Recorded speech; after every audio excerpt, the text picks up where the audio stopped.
All right, ladies and gentlemen, we are live here in prime time, the brightest lights on the biggest stage, and we are here with the athletics program that has been the longest tenured of anybody we've worked with on Sportswire in our history. I've been doing this now for almost 6 years, and the Five Towns College athletics department has been with me here for almost the entire way. As a matter of fact, they've been coming on to Sportswire Radio since 2020. We're going all the way back to February 2020. It's been almost 5 years. Where does the time fly? But I tell you what, I am excited because we are going to certainly be saying a lot all night long. Sound on, sound on. Because our five-town sound women's soccer team, what a season it was. You know, last year, ladies and gentlemen, when we had on our guests, it was like, oh, we won a game. We were competitive. We fielded a team. You know, when Jason had the team the year before, it was almost like, okay, we got a couple players. We can play a few games.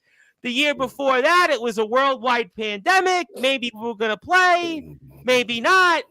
But this year, no, not so fast. That's all out the door because this year's team beat a slew of NCAA teams and even drew with the team that was, well, pretty damn good team in the Skyline Conference called Old Westbury. Maybe even should have won that game. How about the matchup with Maritime? Let's not even bring up Medgar Evers. York went there, took him down. Keystone College, well, we certainly were not like Keystone Cops. We certainly made sure they had bitter beer faces. How about to open the season against Yeshiva? Well, let's just say it wasn't like the Yeshiva men's basketball team. And undefeated on the road this year. 4 players, that's right, not 1, not 2, not 3, but 4 players that were all Americans. And our coach, maybe he should have been the coach of the year. Oh, we're going to certainly bring that up. And we're going to certainly bring up what on God's earth was the USCAA thinking? Oh, we're going to do that. Trust me. We're in prime time. We have 1,300 plus subscribers. Jason might be the interim athletic director, but if he wants to put his hands in his ears, he might have to do that tonight because let's just say we're going to tread very lightly, or maybe not. But we're going to certainly talk about what a season it was. It was one for the ages. And guess what? This team is almost entirely coming back next season. Boy, am I fired up because it is definitely going to be sound on, because Five Towns College is back. The athletics program is back on the platform that they have pretty much helped build. Where would we be without Five Towns College over these 6 years? Where would we be without the likes of Coach Littwin? Don't worry. I'll make sure I won't put him in a chokehold. Don't worry. I'll make sure I won't put him in a headlock. He might be doing that to me tonight after some of the things I'm going to have to say about a slew of other topics. And we're going to certainly talk about some superstar players because there was a long list of them, baby. I can't wait to get this show on the road. I've been waiting for this. And you know, Coach, before I finally give you that introduction here, you came on here literally almost exactly 1 year ago to the day. And here we are, and boy, what a difference a year makes. Jason will have his due next Thursday, but Jason gets his due all the time. Now it's time to get your due, Coach. And you know what? I got a little surprise for you in a little while, and I can be sure that you'll definitely like this one. It might even be an early holiday present, you might want to say. We'll certainly leave the ho, ho, ho, Merry Christmases out of the way. But it is now time to give you that introduction, and especially here in prime time, the brightest lights on the biggest stage. Sportswire Radio, ladies and gentlemen, let's get this show here on the road on a Thursday night on Sportswire Radio. So with that,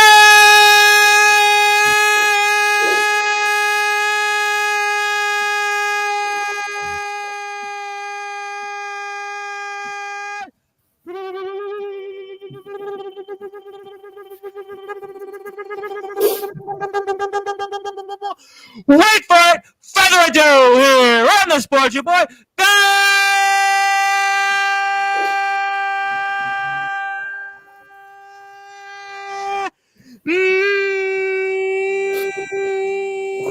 Number one,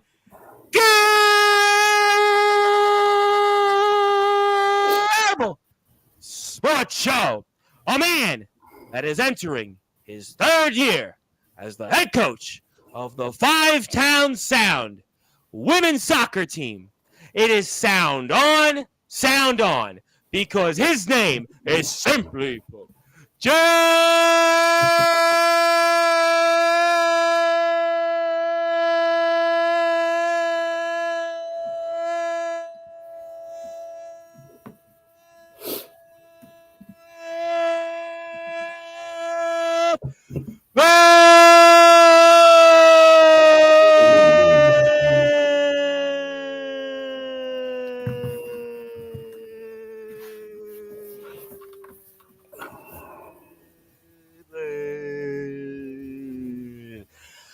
Coach, how are we doing?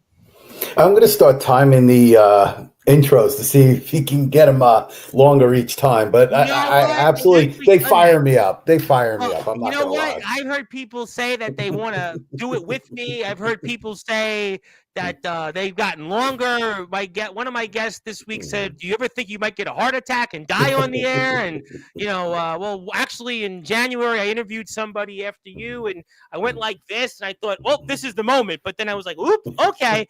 But yeah, I think they get better and better. And I even go back to when I think Jason came here the first time, which was right before literally COVID was like announced to the world, and to where we are now with your intro. And it's definitely gotten better and evolved over the time. So maybe next year, yeah, you might want to time in it. Maybe it could be a half an hour. Maybe it could be a 45 minutes. But at that point, I can't let you talk. But how are we doing, though, nevertheless?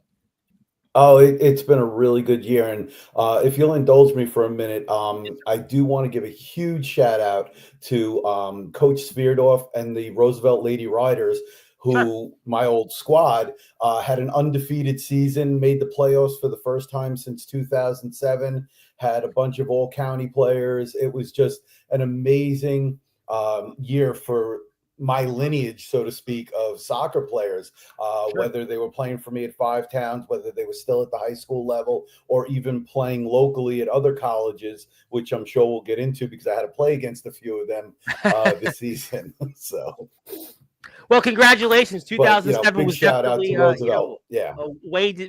way down the time machine. But congratulations to them. And 2007 was definitely a very, very long time ago. Although it feels like yesterday. But that's for a different show, for a different time. But I'm going to start off here and basically start off in introducing this season. It was an interesting. We spoke periodically throughout the season. I know that we were waiting for this eagerly to have you back on, and it's almost literally 1 year to the day that you came on here last year on Sportzwire Radio. So I'm going to go with it for those that are listening and watching here in prime time, the brightest lights on the biggest stage here, Sportzwire Radio, the platform where all sports matters, the platform where Five Towns College and the Sound built us to get to 1,300 plus subscribers on YouTube. Overall, how do you feel, Coach, about the 2024 season for your girls, the women's soccer team? If you had asked me that the day after the bid show, you would have gotten a completely different answer. You would have been like one of my guests when we talk wrestling on Sports. But would have been profanities laced, I would have been thrown out. Yeah, you would have lost your job. Yeah, I don't know that if I would have gone that far, because I do understand there's certain things to say and not to say. But now that I've had some time to reflect on it and to really look at the positives and the things that we've built and the direction that we're moving in, plus talking to Jason pretty much every morning at 6:30 on our way into work. Yeah, I know those things are still going on legendary with you.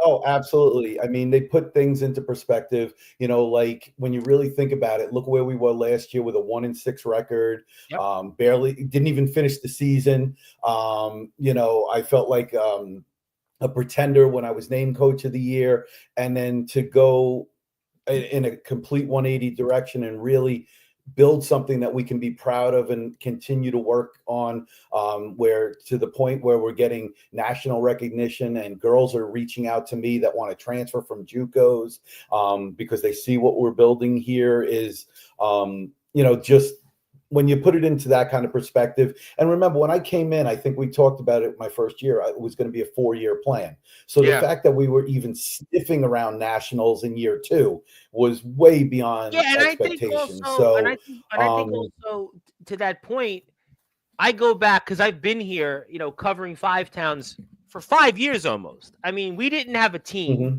first of all, in 2020 because of COVID. 2021, we were trying to field the team. 2022, we played a few games. We had some players. It was what it was. You come in Mm-hmm. here with all of that in the rear view mirror. So you're basically Mm-hmm. literally starting from scratch. I mean, you had it, Right. not to compare it to Jason, but you certainly No. had it a lot more difficult in some respects because of just where the program was. So you basically were starting with almost, you had to literally cook the meal from scratch and then feed it and serve it and then, take the plates off the table afterwards. That's basically what you had to do here. So the fact that here we are after, again, I've known this program for 5 years, and Mm-hmm. to where we are today, December 5th, 2024, and we're coming off a season where we defeated NCAA teams in the CUNY, teams in the Skyline, teams in Pennsylvania, and have a season of 7 wins and undefeated on the road. I would have said, Mm-hmm. Coach, what are you sniffing, Coach? I mean, what's going on here? Come on. I mean, Jay put something on the table also that I don't even know if you realize. I'm the first returning coach for a second season, now going into a third season. We've never had a coach No, go beyond a season at a time. no. So, that was part of the issue also to build it because, Jay did an amazing job getting it off the ground. Then he would hand it off and then he'd have to take it back. And then Yep. he'd have to, Well, hand he it had off to again remember he had and his then own take it back. responsibility because he was involved in the Right, and he was managerial juggling the position. men's team at the Coach. same time. Yeah. So, the fact that we still have a program for me to even take over is a testament to his love. I call him the godfather and the architect of FTC soccer all the time. And he loves this like I can't even explain to you the amount of hours he puts in, and he's got his 2 little girls at home and everything. Yep. I'm very lucky because my son is a junior in college. My wife, Your son's like, I don't want to hear about this, Coach. Your like, son's go, like, go Coach, do your I thing, want go do nothing to your do with thing. this. Yeah. So it's a much different thing for me where I can go. I have a lot more freedom to do the things that I need to do to build the program, and yet Jay still outdoes me at every corner. Keeps building a winner every year. He's in the top 3, 4 of the USCAA. I'm gonna get his and so story. it gives me Yeah, a he's great gonna model give to his follow. side of his So coin next week. But I put it up here on the screen, and I'm gonna put up a couple different things in a minute. I think it's fascinating that where we were, we look at it here, we're 7-5-3 after a 1-win year. We're going to get into some of the players, Chelsea Martinez, Trinity Richardson, goaltending. We had 2 goalies, Wildren Hernandez, we spoke about last year. I look at Anna Hauser, we spoke about Janie Martinez. I mean, we got, a lot of players here that really all contributed, and to beat teams in the CUNY, to tie against Old Westbury. 4 players here that were all Americans. I mean, it's an amazing turnaround. And you can't compare to anybody, to any team. What you did here, it's really nothing short of extraordinary. People are talking about, oh, the Mets had this amazing season and nobody expected it. But I really look at like what you guys did because, I've known you now since you got the job. I had you on here last year. We spoke about, we're going to program build, we're going to recruit. And, we had some moments, certainly we had Jordan Tobin still last year in the camps. And, we had a lot of great people that were here and they certainly were here. And they really were kind of almost not borrowed players, but kind of helping the program in a pinch. Now you're starting to put your spin on the program. Right. And I think that's why what we've got here right now, and I know there's some things I'm going to certainly say a few words on. You're going to certainly do that in a little while as well, Coach. But I think that next year, as you said at the end of this post, I think that the future is not only bright, I think it's going to be literally as bright as it'll be just like the men's program has been because of where we are and where we are at this moment. And you now get a chance to put your spin on things. I think that's the key thing. Yeah, I think Coach Vecino was even more excited that we looked like we were going to go to the national tournament with the boys for the first time.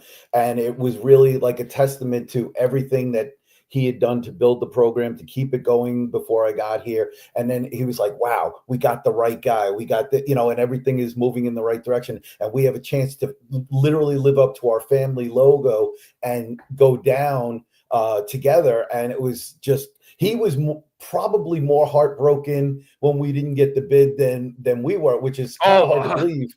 When we looked at each other when one of the teams got the 5 seed, and I'm like, we're not making it. And his eyes got wide, and he was just like, bro. Oh, well, I'm gonna say a lot. Well, I'm gonna say a lot just on that, and I don't want to do that just yet because I'm gonna say some things. Let's just say I'm gonna say some things, because I'm prepared for that. But let's focus on the positives because yes, let's start with the positives. To win 7 games, to be undefeated on the road. I speak with a lot of people. I just had on the first Black British boxer to have fought 100 times. I've had on this program over the years elected New York State senators.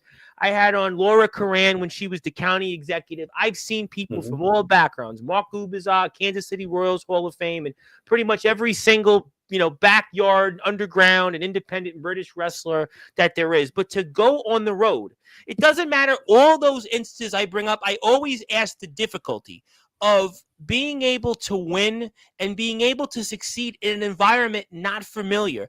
Why were you guys as a team, why were the girls so successful, Coach, this year on the road to the point that you were actually undefeated? What made this year so special where you were just this road juggernaut? I think there's a couple of factors. When we're home, there's a lot more responsibilities on the team. We don't have a game day setup crew, so the girls have to get the water, they have to get the ice, they have to do all of these things before, and their mind isn't necessarily completely focused on the game till maybe 30 to 45 minutes before the game. So there's a lot of stress and a lot of other things, sometimes playing in front of their own, families and things like that puts a little added pressure on them. And to go on the road and take those bus trips. I mean, some of them were really long. Don't get me wrong. You went to Pennsylvania this year. You went to some big places. Yep. Yeah. Oh, that was, yeah. And we had actually pushed the game back an hour because there was so much traffic. And then we get off the bus and it's just like, oh my goodness. And I was also dealing with something because they put up Janie's picture for Diamond, who was the goalie of the week at that point, and I'm trying to deal with that on the bus, and I just like, and the girls are like singing in the background while I'm on the phone with the USCAA. But I think being on that bus and we have that bonding, and the girls are, and being a performing arts school, we got some girls that can sing. So karaoke on the bus is legit. Where we're having not a good like time. Me, on Sportzwire trying to belt a tune out or two. They can really perform. Oh, I can't carry a note to handle, so they don't want me singing. But it just. I think just going on the road, knowing that everything is stacked against you, that us versus the world kind of mentality, it really bonds you. And some of the girls are just such characters. Diamond, for example, is just like the class clown. You can't help but love her. You could be in the worst mood and she'll find a way to make you laugh. And she really was a huge pickup for us. And she wasn't even a soccer player. She's a basketball player. And Coach Fasina and I joke around that she's Jordan Tobin 2.0. I mean, she is literally, she was as good in goal. Unfortunately, she suffered a torn ACL and MCL and a bunch of other things in a training issue.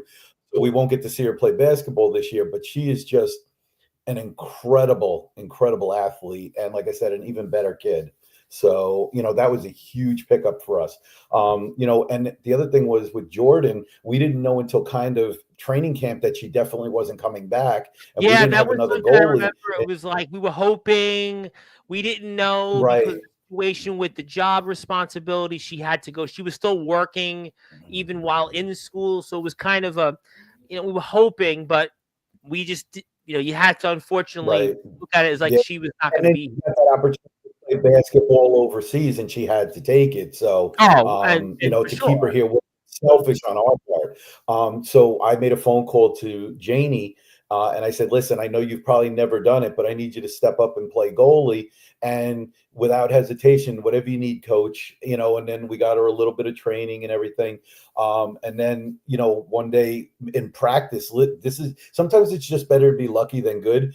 Diamond's like messing around in goal, and I'm like, you can play goalie. She starts laughing, and I'm like, no, you're our new goalie. I'm putting Janie back on the field. And then, we went and started playing. We had a really good run early, and then when she got hurt, Janie, went back in goal. And listen, she did an amazing job considering the situation she was put into. I mean, if she did great, wonderful. If she did poorly, it would have been expected because she had never played the position before. And there are certain things. I think maybe you've seen the movie Moneyball, when he asks about playing first base, and he goes, "Oh yeah, it's easy." And the coach goes, "It's not easy." No, and I can tell you, it's one not. of those positions. You can't just put somebody in there. Sure. You have to have a certain mentality, a skill set that Coach Vecina's got a freshman.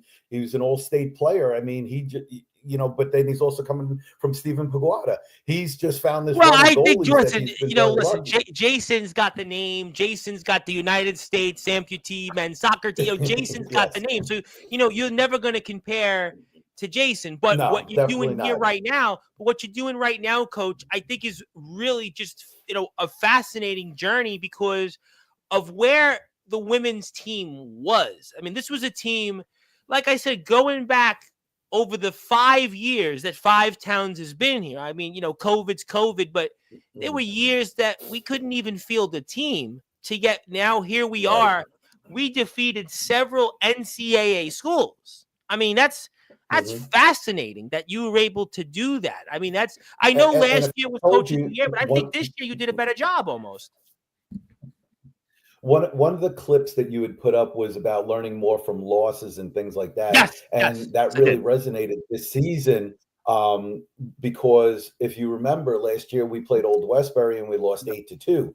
This year we end up tying them in the last 30 seconds, and to show that kind of growth. Last year we lost 3-1 to Maritime. This year we lost 1-0 and kept them scoreless for 65 minutes. So the fact that we had shown so much growth against two major players in the Skyline Conference was a real testament to where we had grown. Also, Suffolk Community College had won their conference, Section 15 of the NJCAA, and we ended up tying them as well. And there were two games where we tied with 30 seconds left. So it just showed that my girls were playing their hearts out until the very last whistle, and that's all I can ever ask for them, and if you do look at our 5 losses, two of them were Maritime was 1-0. I think you look at the Maritime game, that's one. And Essex was 4-3. So those were 2 1-goal games, and the other 3 losses we were playing with 10 girls because of injury. So it's a little hard to with a hand cover the time behind your back. Sure. Yeah. So, listen, I'm not making excuses. You go out there and you play, and you got to do the best you can. But I see you have our social media up now. Because I think in a lot of ways it goes back to what some of the things you were saying, Coach, is that the team seemed loose this year. The team seemed like that it was just enjoying the moment. They wanted to play. I was watching some of the games you guys played this year on the different feeds, and they were cheering for you. They heard your name. They were clapping. They were loose. And I think that that's a hallmark of a team that wants to be here. I've interviewed a lot of people, like I said, from all backgrounds in these 6 years. And I think that this team resonates to me in a lot of the ways that maybe even some of the really juggernauts that have come on here because of the fact that everybody seemed like they were living in the moment. They were taking it all in, and they wanted to be there. And I think that that's why this season, which we're going to certainly get into something that I think a lot of people are waiting to hear, but I think this season is going to be a memorable one in a positive because this was the season that put you guys onto the journey where I think you are going to join the men's team next season. And that can certainly be despite some political controversy, that can be despite some whatever drama, whatever politics, backstage shenanigans, BS. election interference, denying, whatever you want to call it, you guys are going to join the men's team next year, and there's no knucklehead coach in some state in Bumble County, whoever you want to fill it out for, is going to have a damn thing to do about it. So this season is going to be memorable because it's going to put you to that journey. One of the things that you were talking about is about having fun is Yeah. coaching today's athletes is definitely different than when I played, when Jason played sports, because coaches were very stern. There wasn't a ton of fun going No. on. And I think you have to really, I know I did, had to adopt a different kind of philosophy that it's okay to have fun when you're doing this. Now listen, you have to be serious when you have to be serious. You have to get your training in and all of those things. But if you don't allow your athletes to make mistakes, if you don't allow your athletes to have fun, if you don't do things to really team bond, and, when those tough moments come up, they don't know how to have each other's backs. So, that was a learning experience for me. Remember, I was coming from a high school to a college now and have to make You're those also adjustments. teaching at the And now, school. You're coming across a certain way. You're used to being Mhm, almost, I don't want to say a disciplinarian, but you're playing mhm, multiple roles. Here it's different. You're just the coach. So it's kind of more of like you're going to be part parent, part friend. It's going to be right. probably a little bit more laid back because of where you came from. So I think that's also and you make a great point. I even think about it again. I obviously I wasn't certainly on the level of these girls you've got, but I do remember my upbringings in Brooklyn. And yeah, my coaches when I played CYO basketball, even at that level, they were stern. They were like they wanted to slap me Yeah. upside the head. Everything that was like 20 years ago. It wasn't that long ago. So I could only imagine And now that it's a different world. You can't say some of the things. Even when I remember my coach yelling at me and saying so many different things. And my mother would always be like, yeah, mhm, do it, do it. Like now you couldn't say that, but I think that's how you adapt. Any coach adapts that's successful is able to do those things. I mhm. think that's why you're here right now with a very impressive record, to say the least.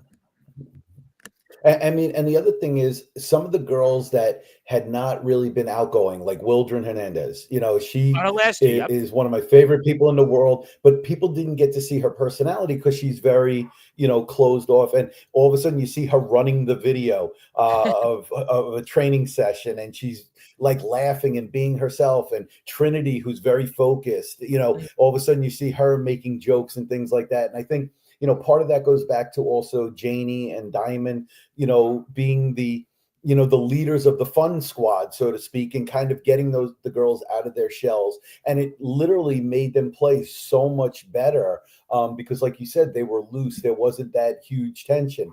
And there were a couple of times where things got a little out of hand and I had to go back to that disciplinary role, but it also had a much bigger impact because all of a sudden they're like, oh, coach isn't playing now. We messed up, Right. so it's like we got to I think refocus. it's Like also the game different. that we lost Also, to Essex, I we got down. go ahead, go ahead. I hear you. Go ahead. You there, Oh, I Coach? was saying the game we got down against Essex 4-0.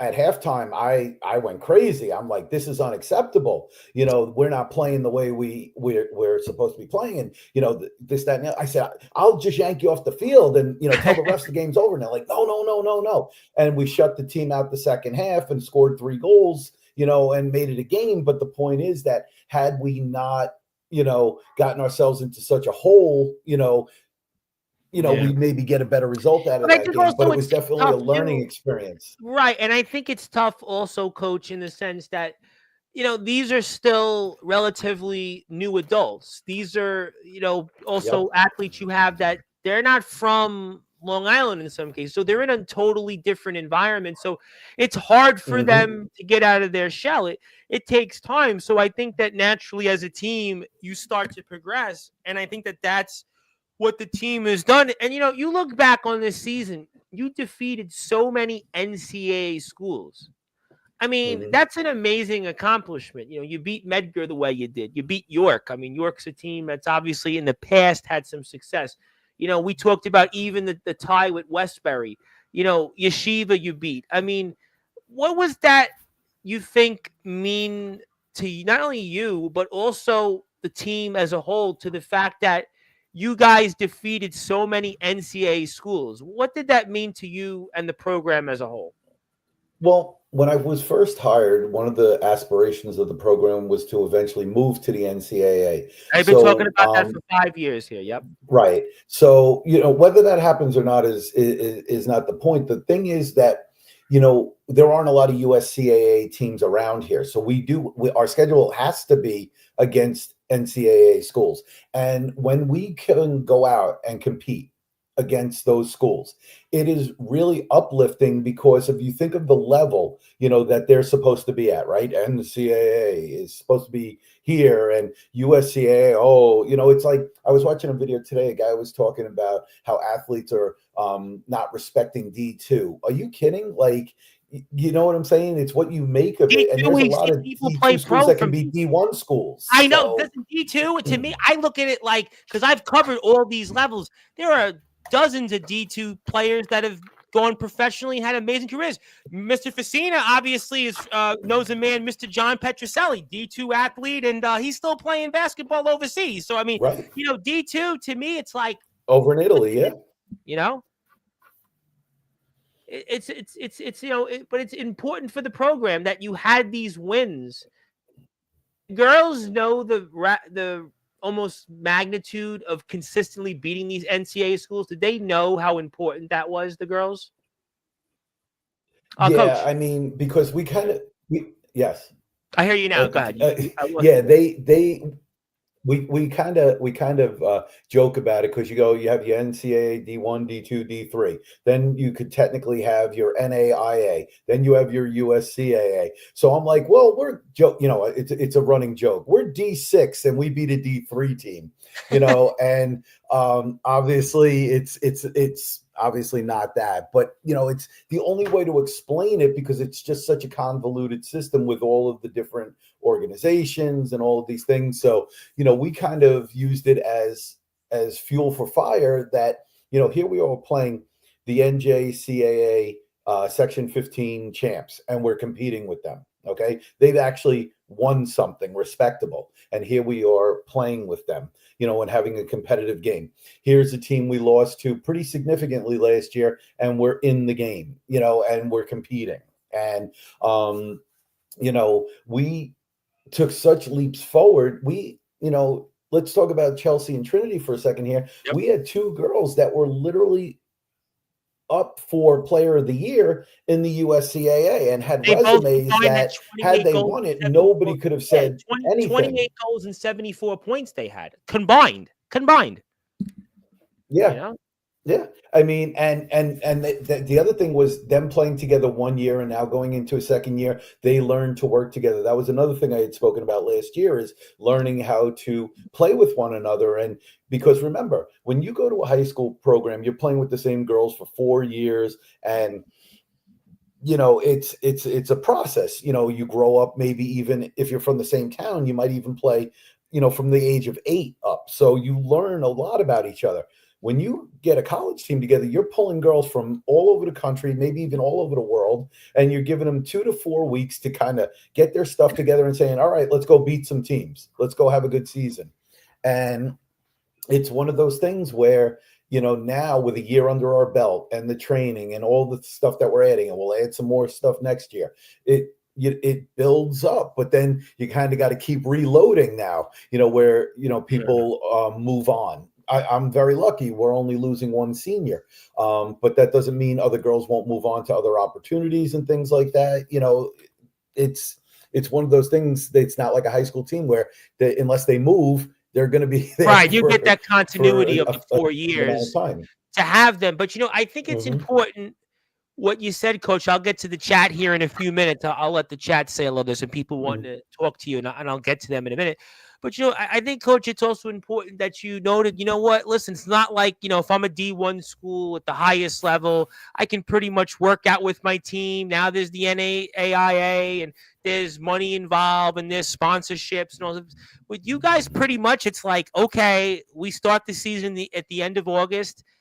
Camp is in about 3 weeks prior to it, give or take. And that's it. They're like from when the season ends to August, you don't really get much interaction with the team in terms of any physical contact. So basically, it's like you put this team together, and it's like you got a couple of weeks and you're out there. It's not like, again, you go to a big D1 school and you got every little hook in the book, and it's almost like being a pro team, because that's basically what it is. They have the network deals, they have the sponsorship, all that stuff. Mm-hmm. So really, you just get a couple of weeks, and it's infringing upon you to build those relationships, to build those trust.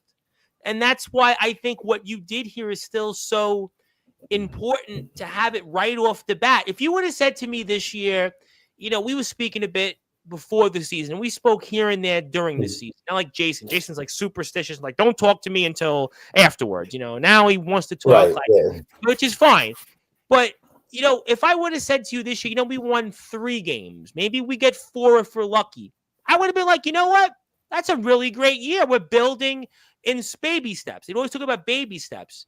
But really, what you did this year is you went from the bottom and you went practically to the top. I mean, that's like really, again, unheard of. And I think in some ways it's more impressive than the job that you did than Jason's. And I'm going to make a comparison, and I'm not going to quite say it's the exact one, but you guys remind me almost of that 2019 team, the first one that Jason had on the men's side, because all of a sudden they come out of nowhere. They got the win over Berkeley. They just keep winning. They're building, and they win 9 games, and they go in there. And this team, if you would have said 5 towns, the women's soccer team wins 7 games, undefeated on the road, 2 players with double digits in goals, 2 superstar goalies, 4 All-Americans, most people in the USCA would have said, who?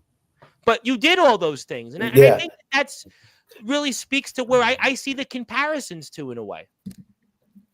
Yeah, and you know what it is? Like I said, if you would asked me at the end of the season how I felt versus now, it's different. Like when you talk about it in that respect, you're like, we went from there to there. And it's like, how can you be upset at all? You start to believe your own hype, your own press, and you're like, you don't even feel the team further. A few years ago. Jason had the team. He couldn't get a team on the field. And here we are. We win 7 games. We're number 6 in the USCA. We got 4 All-Americans. We got a superstar goalie. We got a superstar forward. We got almost an entire core that's coming back, and they're going to be here for at least 2 more seasons. Yeah, I mean, it's just it really is incredible. Like I said, Chelsea, and Trinity really did a great job leading us in scoring. Annabelle, we got her back after a year off, and she was a huge addition to the team. Like I said, Diamond, when she was healthy, stepped up in goal. And at one point, she was the number 1 goalie in the USCAA. We had our freshie, as we affectionately call her, Kelsey Gonzalez, who came in from Roosevelt and had a really solid season for her first year. Player. Unfortunately, Anna Hauser got another concussion this year, and we lost her at the York game, which you're actually showing right now. Yep, that was the one. Yep. And the thing is, she's just such an important part of our team, and to lose her again, mid-season, basically, really probably ended up hurting us at the end of the season when it came to the bid. Not having her, not having Diamond in goal, because people were like, well, what kind of team are they going to put out there? They're missing 2 of their better, players. But if you look at our starting 11, actually, Coach, I'll put it against most of the teams. I actually disagree with you, Coach, because that could have been a moment where the team could have quit and said, you know what? We're missing 2 of our better players. We're missing our star goalie with a one. No. What I'm saying is I'm looking at how the other teams perceived us. Well, they lost 2 of their better players. I agree with that. What kind of team? No, our girls stepped it up. They were like, nope, we got to do this for them because they're hurt. Right. And one of the sweetest moments for me was, when Anna's like, well, I got to give somebody else the armband, because I'm not going to be the captain if I'm not on the field. I said, first of all, you're always our captain. That's not a thing. But she goes, who do you want to give it to? I said, no. You're the captain. Who are you going to give it to? And she gave it to Wildren, and that obviously, Wildren being one of my girls from Roosevelt, and she's like a daughter to me. That was a heartwarming moment, but that was also because of Wildren's play on the field. Like I said, she's not a very verbal leader, but she leads through her actions. As a matter of fact, she ended up getting a yellow card in this game, going after, well, they went after her first, but put it this way, other people start it and Wildren finishes it. No. So it was one of those moments where I was like, inside, I'm like, please don't get a red card. Please don't fight. Please don't do this. Yeah, she took care of business. It was like one of those things. But, she really stepped up once that armband was on her, and you saw her, like I said, running a training session on one of the videos and literally having fun. We were very solid in the back, even without Anna. Melissa DuPont, really stepped up this year as a center back. We moved her from the outside in to cover, and then Wildren dropped back into that. Danica Robles was a huge find for us. She hadn't played soccer since middle school, and she was 1,000-point scorer for basketball. And she said, "Coach, I'm loving soccer again," which was a really wonderful thing to hear. We picked up Angel Hauser, who was just a student at Five Towns, who's like, I've never really played, but it just, I work out a lot, and I just wanted to run around. We're like, sure, come on in. And there you ran around there, and I think that was that Trinity Richardson that scored that goal there? Yes. Yeah, Trinity, like I said, she really stepped up. Last year, one of her big issues last year was finishing. She was getting a lot of shots, but she just wasn't finishing. And this year, she started off a little slow, but this year she really started to put the ball in the back of the net. Chelsea's obviously never had that issue. She hits bangers all over the field. So another big pickup for us this year was Sydney Festa. She hadn't played since high school, and she was a friend of a couple of the girls on the team. And, she's like, I'll come back and play. I didn't come to Five Towns to be an athlete. I just wanted to do my thing. And, it looks like you're having fun, so I'm going to come play. And her grandmother was like almost at every game, and she would chirp at the other goalies. Her grandmother was like our best fan. It was so funny. There were certain games that you saw score-wise got out of hand. So the one thing we were very proud of is every single girl on the team scored this year, except for Angel Hauser, and that's because she didn't want to go up and play up top. She's like, I'm just going to play defense. I don't want to go up top. And but that speaks to I think, Coach, that speaks to the depth of the team in that, yes, Trinity and Chelsea score all these goals, but you had other players contribute. And I think that's why the team was successful as it was. Yeah, I mean, Annabelle wasn't far behind the other two. She had 26 points, 8 goals, 10 assists. Like I said, Kelsey had 3 goals, 6 assists. We got Daphne Espana back late in the season because of a couple of injuries. She wasn't really going to play in her senior year. And I said, we could really use you. It's your senior year. And she agreed to come back. So that was a nice little pickup. And like I said, I've already spoken about Janie and the yeoman's job she did playing. She was basically our Swiss Army knife this year. But the big change was after we lost that second game of the year, we beat Yeshiva, and then we lost pretty badly with 10 girls to St. Elizabeth in New Jersey. And I got really, really frustrated. I said, I have to figure out something that if we are short girls, that we can still be competitive. And I ended up changing our system 2 weeks into the season. And we ended up going to a 4-2-3-1, which is a much more defensive system. And we left Trinity up top. And we just basically put her in between the two center backs and just kept pinging her the ball. 2 of the goals that we scored in the last 30 seconds, one of them was Diamond got a free, made a save, punted it to the halfway line. The ball bounced over the center, and Trinity just outran the other 2 center backs and scored, and we ended up tying. So, but the thing was that, putting her up top, she would get tired because she would be the only one making the runs. So, we had to make some tweaks even to that system. And what was really cute was the fact that when the new U.S. men's national team coach came in, that was his system. So the girls are like, we're playing the same as the men's national team now. And it's like, but I'm like, this formations are pretty standard. But you're going to laugh when you hear what the thing that really bonded our team together was. So tell me. It was a really hot day, and I don't like wearing short sleeves and rolling them up, and I got my farmer's tan and things like that, because I have these two very big tattoos, and Okay. the girls had no idea that I had tattoos. So Yeah, you wouldn't have struck they're me, looking Coach. at I them got to and be honest. You would not have struck me as a tattoo guy. there you go. So what happened was they're like, "What's that?"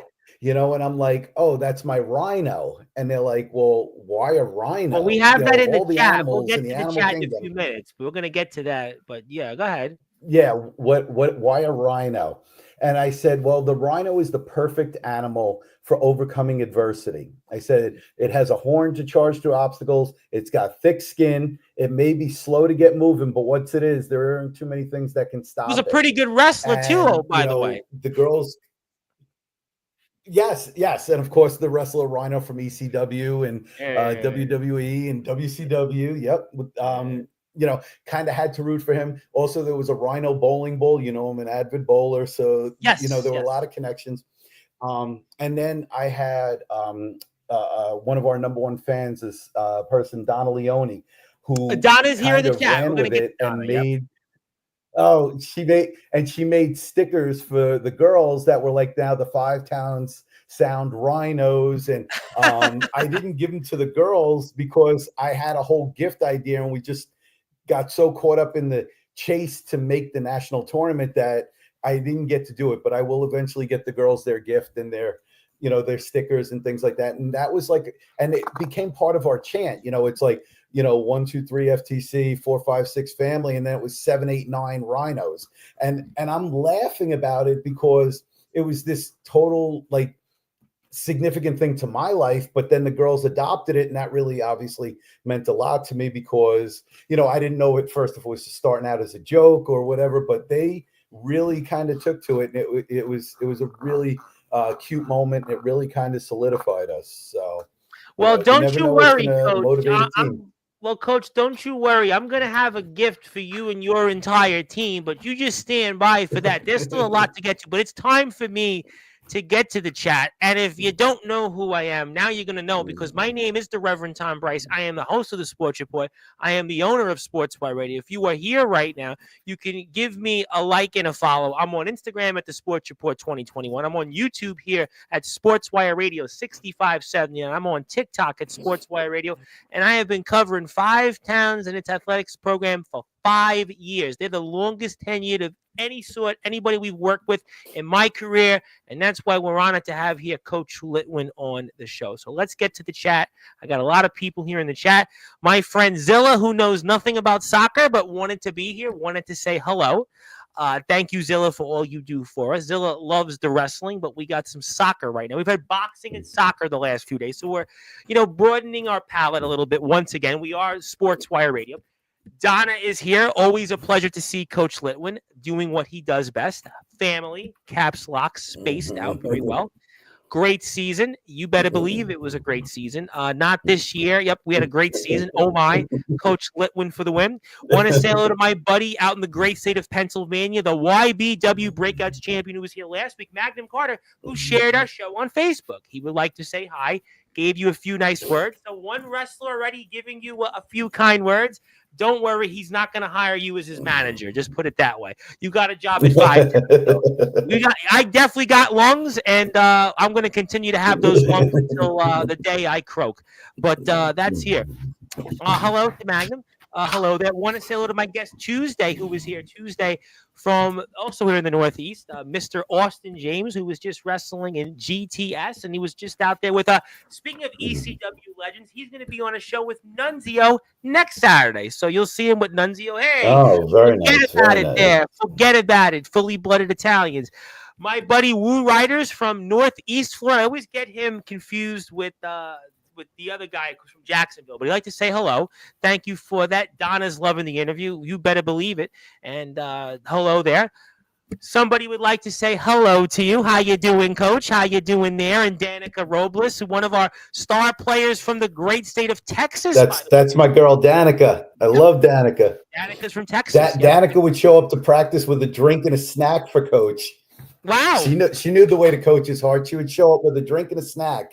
So what was the snack usually? What snack did you get, Coach? Are you allowed Oh, to? I have a thing for the mix of Doritos, pretzels, and a bunch of other stuff. It's something that they sell at the concession at the school. Okay. Well, I'll tell you what And I she would had bring me a yesterday, red Coach. Powerade and a snack. Well, I'll tell you what I had yesterday. I had an Aunt Annie's pretzel. I had an Aunt Annie's pretzel yesterday from the Fulton Street little subway station there, and I had a Doritos bag of chips last week with my lunch, which was a Cooler Ranch. But Danica's here, hopefully coolly enjoying the show. Hopefully she's giving us a nice time, and we'll get to some more comments from her as well. We thank Danica, and you'll have some more of your teammates coming in here. And Danica played an important role to the team, had a couple big goals, and was a huge player for us. And speaking of players that are here, Chelsea Martinez is here. That is right. Chelsea Martinez, Can Chelsea. we, as we call her affectionately, Pele is here. So the thing about I'm going to go on the Chelsea defense here for a second. So she and Trinity and Annabelle and Diamond got second team All-American, and most coaches would be over the moon with that. And I feel that 2, if not 3 of them got absolutely robbed not to be first team All-Americans. And I wouldn't say that if I didn't see a team that was 0-14 have a player as a first team All-American. Now, great. They could have been the best player on their team. I get it. But I just feel like because we were so new to this, we'd never gotten national recognition. We'd never, you understand? I just you know feel what like I think? I'm going to the say, girls got shortchanged. I'm going to bail you out. It sounds to me like a little bit of nepotism there in that conference. It sounds a little bit like, well, let's really look at somebody looked at, well, who had the most stats? But I look at it like Five Towns won 7 games this year. Five Towns defeated several NCAA teams, and Chelsea and Trinity, they should have been first team all conference players, and they could have easily been the conference players of the year. So to me, it sounds like a little nepotism. Well, the thing is, but Tom, it's even worse though. We didn't have a conference this year because there were no women's teams in our conference. So this is national recognition that they were competing against the rest of the country and putting up these numbers. So that's why I was that much angrier than if it was a local thing that's whatever. I agree 100%, but unfortunately, these coaches they didn't watch the games. They just looked at like who they knew, who they were friends with, and that sounds to me like nepotism, and that's what's terrible. And that's why Yep. Go ahead.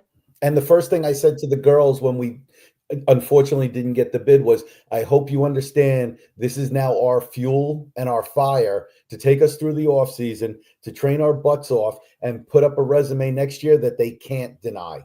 That's exactly what I said here 10 minutes ago. To get 7 wins, we need 10 wins. Yeah. Forget 7 wins, we need 10 wins next year. Forget, 49 goals as a team, we need 65 goals. It's just, we have to have new goals. We have to have just new fire, and bringing in, new recruits will hopefully add to that. And like I said, getting some national recognition will hopefully help with the recruiting, and we'll bring in that talent to put us over the hump, and then maybe make some noise at the tournament like the boys team does. So, I think that we are. I think that we're going to certainly put all of that to bed next year, and I'm very excited. And Chelsea's definitely got my vote for National Player of the Year, a co-National Player of the Year alongside Trinity. We'll make everybody happy. We'll give them both the co-National Player of the Year in this year. And like I said, it is still an absolute injustice, and we're going to get to that injustice in a little while. Janie is here. The other Martinez is here, who said, hey, Coach. We got also, speaking of players, we just spoke about Kelsey Gonzalez. There's our freshie. There we go. And there's our freshie. Rhinos on 3. 1, 2, 3. Well, that reminds me. Rhinos. That was, it was funny. Magnum Carter ties into that because he's the MC of 1, 2, 3. I was joking around with him of the Coolio song 1, 2, 3, something brand new. We got 1, 2, 3. Yeah, so there we go there. And he looked at me like, "What are you doing?" And I just was like, I just couldn't help but say it. But that's a different show for a different time. The Rhinos. Danica says Rhinos, and we got Rhinos. Yeah, I mean, Rhinos. like I said. They all love it. And how could you not love my girls, right? I mean, like I said, it was that part of this year, I wouldn't trade for a national title. We had so much fun. We did a paint night, Wow. and I can't draw a straight line with a ruler, so that was like a really a fun thing. But then I made like a soccer ball, and all the girls signed it, and it's Oh, like, wow. that's something I'll treasure forever. That when my time is up, put that in the coffin with me, because that's how much these girls mean to me. Well, and they mean a lot. This year. And it's just, like I said, we'll find our stride next year, and we'll find the thing that brings us all together again. And like I said, we just won't be denied next year. That's what it's got to come down to. I completely agree on all fronts. And Sydney is here, by the way. She would like to say hello. There is Sydney. There you go. There you go. Donna says, Can so I good to see tell you, you Coach. about Sydney, though? You can Let tell me me tell you about anything you Sydney. want, That is the Coach. You're hardest lucky. working girl. That is the hardest working girl I know. She So and she's very close with her family, and we were trying to bribe her because one of the games she had to go and work, or she had a family thing, and I'm like, but we're only going to have 10 girls, and I was like, I'll tell you what, if you're taking a train to Maryland, I said, I'll drive you to Maryland, just come to the game, and after the game I'll take you down there. And and it just, unfortunately, it didn't happen, and that was one of the games we played with only 10. But she's just such a great student, a hardworking young lady, always smiling, and just a great pickup that we didn't know about until preseason, basically. She was literally brought to me by Chelsea. So it was one of those things. Oh, the picture that you're looking at right now is from when we traveled to Central Penn, Yep. as a family, and we both took dubs that day. So that was a great little experience. And the Mets beat the Phillies that night. Yes. I remember because I was watching it on the big TV. So that was a really good night. 3 wins that night. And but it was those moments when we traveled as a team, traveled as a family, that it just, and like I said, Jay does a great job with the boys and making his boys part of our team, and being the ball boys That's when always we're been that playing. And way, and that's always yeah, been there and for the 5 years I've been here with Five Towns. It's always been that yeah, way. and a lot of teams talk about being family, but they don't live it like we do. And that's something that I can speak to from experience, because just saying it doesn't make you family. And And I can we tell you, Coach, I've seen it here too, because I've seen a lot of the colleges. I've seen players come on here and coaches, and you could see that not Mhm. they don't have what you guys got at Five Towns. All my years at Five Towns, it's always been first class. Everybody's family. We always talk about 11 hearts beating as one, sound Mhm. on, and everybody's always been so supportive. That includes the women's basketball team, the men's basketball team, the esports program.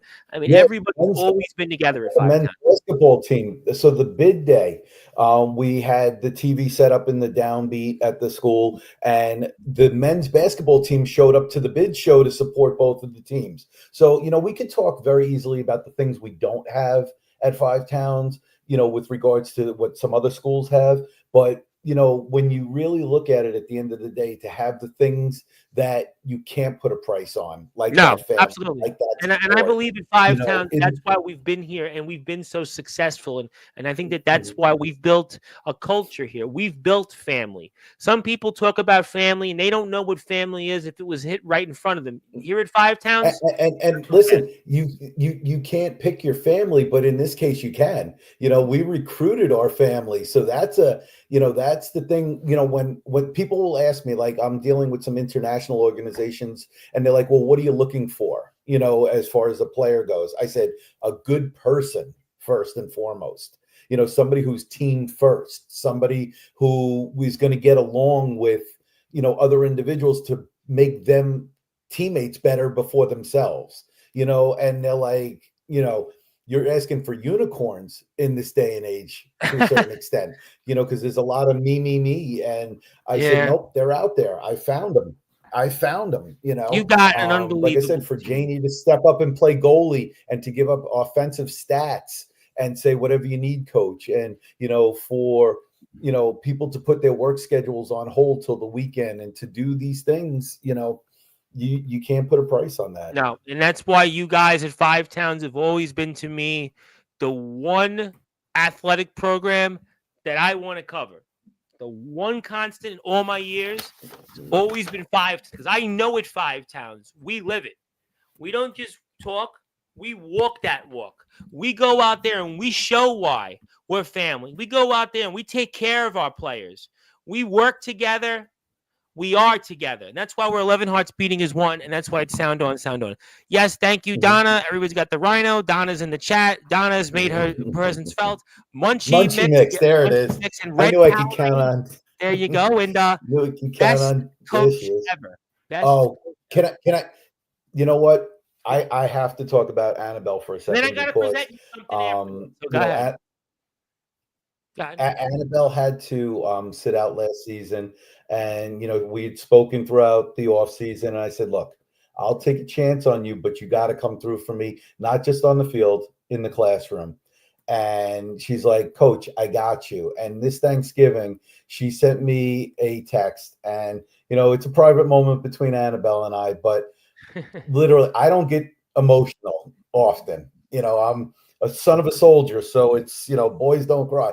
But she got me. She got me choked up a little bit, and her dedication in the classroom and obviously on the field was one of the big things. We just got to teach her to get along a little bit better with the others. She's very bossy out there. She's probably laughing very hard right now, but it's just because she's so passionate about winning, and she's one of the few players in today's game that hates losing more than she likes winning, which is rare. It's fun to win, but you have to hate losing even more to put in the work and all of those things that, to really be the team you want to be. And I could not be prouder of these young ladies on and off the pitch. I would send them texts all the time about their grades, making sure they're staying on top. And, they know I care about them. And I told them, I don't care if we ever lift the national trophy. When you walk across that stage in 4 years in May, that last year, that's what as an educator was most important to you. You said it then, you'll say it now, and you'll say it till as long as you're here at Five Towns. Till the day I die. Till the day I stop coaching. That's a long time from now. But Coach, and obviously I couldn't agree with you. It's always about school and education. But I promise, I know we're going to get into something. And that's why Jay and I get along so well, because he's the same way with you guys. He got Hector Ruiz back in the same situation, and Hector Ruiz is absolutely killing it in the classroom now. Yep. Sometimes kids just need that first stumble, but they need to know you're there and you've got their back. And like I said, Annabelle made me so proud. Hector Ruiz, even though he's not mine, made me so proud of what they're doing this year in the classroom as well as on the field. So, I can't speak enough about my team right now. I can't wait I am. A little more of that, but Coach, I gotta call a timeout because I promised you something, and for the team. Now I know we're gonna get into something, and I'm sure we're gonna trade a few barbs, and I'm sure there's gonna definitely be some jabs thrown out there, but we are in the holiday spirit. We're only 20 days away until Christmas. Hanukkah's right around the corner, or Kwanzaa, Three Kings Day, whatever else is out there. And I have a gift for you and the entire team. So I have no doubt, Coach, if you allow me to present this on the screen, I think in a small way, I think you and the team will, I'm sure, certainly appreciate this gesture. So only if you would allow me to share my screen. It's your show. I'm just a guest. Well, in that note, ladies and gentlemen, on this date here, December the 5th, 2024, it is Five Towns Sound Women's Soccer Day on all Sportswire radio platforms. Congratulations, Coach. Congratulations to the rest of the team. I will send this to you when we're off the air. But on all Sportswire radio platforms, including TikTok at Sportswire Radio, Facebook at Sportswire Radio, Twitch at Sportswire Radio, YouTube at Sportswire Radio 6579, Tumblr at Sportswire Radio, Facebook at Tom Bryce, Sports Report X, Instagram at the Sports Report 2021, X at Thomas Bryce 2017, SportswireRadio.org, and here, obviously, throughout the world and on LinkedIn, even as well, on my LinkedIn page at Thomas Bryce, it is Five Towns sound Women's Soccer Day. Take that, USCAA. Take that to every coach out there who made the mistake of not putting this team in the Nationals. But on this program, on this show, it's FTC Women's Soccer Day. And in our minds, you guys should have been there, and you are on this platform at the very least recognized for your successes. Congratulations, Coach, to you and the rest of the team. Thank you. This means a lot. I'm sure the girls are loving this, and this will hang in our locker room, as we go into next season. But I have a question. With all of those handles and those platforms, how do you update them? I can barely update my one Instagram and my you got I'm fortunate that I could, sit down, and this is something I have the opportunity. People tell me all the time. I come from the world of politics, and I learned in constituent service. So basically, I like to tell people this is my form of constituent service. Basically, I'm up all times of the day. People know they can reach me anytime, and that's how I'm able to do it. There's a way to do it, and you kind of basically use your time wisely. And I try the best I can. Not every platform is updated every day. Probably Tumblr and LinkedIn, I'm a little behind, but the other ones, yeah, they're definitely updated regularly. But definitely, I'm not you. You're always recruiting people, and you're coaching. I'm not a coach, so can't compare with that. But that's what we do here. I think when Janie's playing days are over and she's graduated college, she's still going to be our social media director at this point. Like, she handles TikTok for me, and and you saw all those funny videos that we've done this year. Those were all, inspired by her. Just watching TikTok and being involved, and like I said, I think that had a really positive impact. And I know social media can be one of those trap kind of things where it can really backfire on you, but I think it got us a lot of followers this year, and showed that we're having fun. Because I was showing it to recruits. I was like, look, we're having fun. It's not just this, soccer factory, so to speak. And it's not just,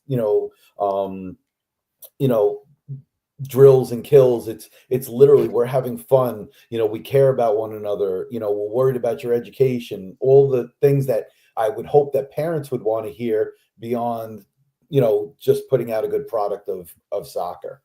No, I agree completely. And I think that's why this program and the team has been so successful. And I think that those things are important. I think that we certainly value everybody, and shout out to the entire team, and, congratulations. And I certainly believe the best is yet to come. And I'll get to some of what I think will take place next season, but we'll certainly give this to you and the rest of the team definitely off the air.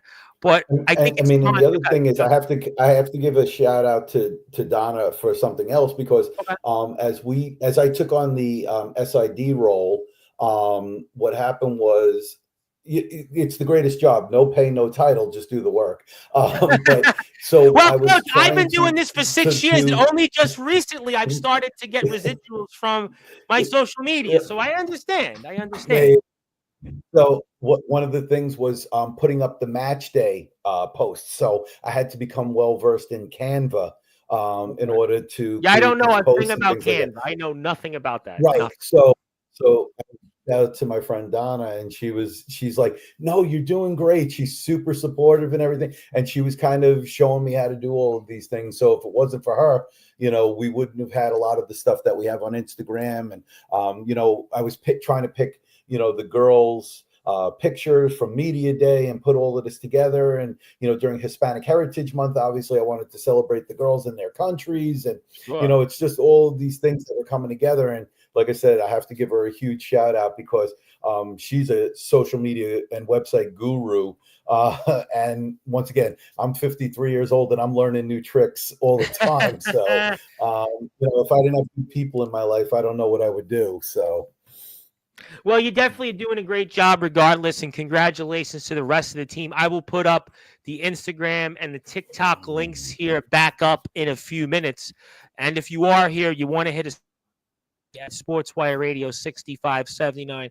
I'd appreciate that. And who knows, maybe we'll get some of the players here on the platform in the coming weeks. So that's something we could certainly talk about. Oh yeah, And it would be fun to do a Zoom call with like the whole team. it's funny, do actually, you like a said Brady that. Bunch kind of setup. Well, it's funny you said that with some of the wrestling companies that we obviously have a lot of wrestling coverage for, and I've had a couple of them come on here like that. So that's definitely something that we could do. But I gotta touch upon it for a few minutes. I do want to talk about recruiting. I want to talk about a few things, but I have to talk fully about not being in nationals because I've been kind of saving this. I know we've kind of talked about it, we've danced around it a little bit, but you guys have this impeccable resume. It's one thing that you have these players like Chelsea Martinez, Trinity Richardson that don't become first team All-Americans. All right, one thing, right? But then it comes to this whole nationals. You guys were ranked number 6 for the pretty much most of the entire season. That's with your goaltender being out. Every week but 2. The preseason poll, we were like 8th or 10th. Which that don't count to me. That don't count. Right. And the second to last week, we were 7th because we had a bad run of a couple of games. And the word of life. Yeah. But here's what it comes down to. I'm going to kick the ballistics here for a minute. You beat these teams like York, Medgar Evers. You tie with Old Westbury, who Old Westbury was important for a couple of reasons. The reason why Old Westbury, that tie to me, it means a lot, is because they had, pound for pound, some of the very best players in the entire skyline. You're talking about a player you know very well, Jocelyn Forsythe. They had on Eleni Petrie. They had 2 players combined 20 goals. You also played Maritime. Oh, by the way, only lost 1-0 to them. Kiera Ford, 14 goals. Total points. The players that you played throughout this season, Kiera Ford leads the Skyline Conference in points. Jordan Forsythe, oh, by the way, number 2. I mean, so if you want to go Elena Petrie, only number 15. So when you think about that, you had a resume where you play Old Westbury, tie him, Maritime 1-0. You beat Yeshiva, York, Medgar. You beat Keystone College. And you mean to tell me all those teams that you beat, all those NCAA programs, that you guys aren't in the USCAAs? And don't forget Trinity Washington's an NCAA school as well. I mean, look, at the end of the day, we had a very short roster at the end of the season because of injuries. We lost that Word of Life game, which I think did a lot of damage. If we had gotten a good result out of that game, I think that would have went a long way. And I think the Brian Stratton Syracuse game really, really hurt us. But you played that game with missing players. We did, but once again, then it's on me to play that game. The girls asked about canceling, and I'm not big on canceling, especially with teams that with travel arrangements and things like that. And listen, you can't make excuses. But again, I know you're going to say the right things. I know you're going to say every positive thing, and I got you. I know you're going to say, yeah, we could this, but here, because I can say anything I want because really I don't work for 5 towns. I don't work for the USCAA. So here's what's going to come to, because I've made my name for saying things like this. We just basically forgot about the fact we played Nassau Community College, Suffolk Community College. We just forgot about that, right? We forgot about the fact that we beat York. We forgot about the fact that we beat Yeshiva to start the season. We forgot about the fact that we drummed Medgar Evers. I mean, we drummed them literally into the ground. They'll never come back out of. We played Maritime, who had the best player offensively. Lost to him 1-0. Old Westbury was right up there as a team that could have easily did some real damage in the skyline. 2 of their best players, one of them you recruited, and we tied them. So we just forgot about all that. The Trinity game you mentioned, the Keystone victory. So, okay, so we're going to basically deny you guys in one of the games because you were missing players, and you had a bad day against Word of Life, but that doesn't take away the fact that we beat convincingly several NCAA teams. And also on top of that, we also, again, played a really superior team in the Skyline Conference that won 4 games in the conference, and easily, if you looked at their schedule, could have won 7 and had 2 of the best players pound for pound in that conference. Yeah, I mean, we're Yeah, I forgetting definitely understand Coach. what you're saying. The one school that hurt more than anything. So there were two schools, one from Florida and one from, I forgot where the other one was from. But they play a very hard schedule. Are you talking about St. Elizabeth? No, it was like North American University or something like that was the other school that made it.